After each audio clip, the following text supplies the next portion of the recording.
This is tricky, even for the easy module. This is tricky because we have words we don't necessarily know. And so this is why one of the first things you should be studying for the SAT and the PSAT is the transition words and being able to categorize them efficiently.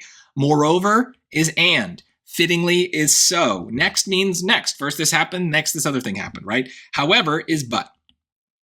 Let's see what we got.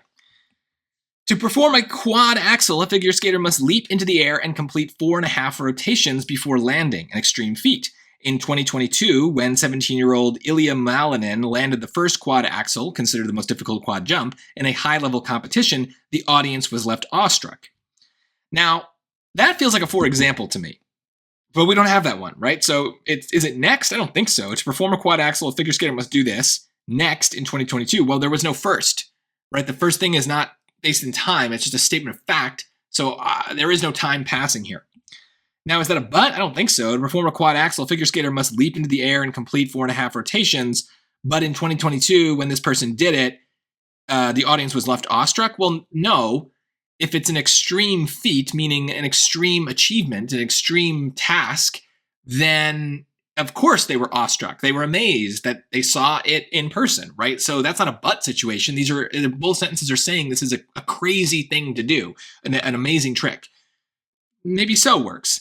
To perform a quad axel, a figure skater must leap into the air and complete 4.5 rotations before landing, an extreme feat. So in 2022, when this person did it, the audience was left awestruck. Yeah, it's an extreme thing to do. So when people saw it, it was amazing. They were awestruck, right? Now that also gets to something we should be aware of for words like and, words like moreover. These are generally going to be our last resort. It's not that and is terrible in this situation. It's just that it doesn't really do anything. And is a word that just says we're moving on. We're moving on to the next point. There's no contrasts. There's no connection really of any kind. It's just a new thing.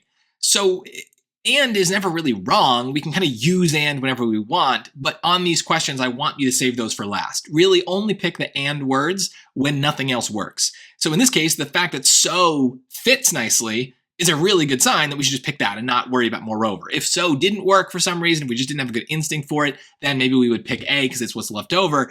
But the and words are always the last thing you pick. But here I do think so fits perfectly. And the reason I don't even have to worry about it is fittingly is not a word that I am using regularly. So when I put that in the blank, I don't have a good feeling for whether or not that's right. By turning it into this dumber version, I'm able to much more easily understand what's going on. And then, yes, think about this sentence in a way that's much more based on my own instinct. And I think it becomes much, much easier.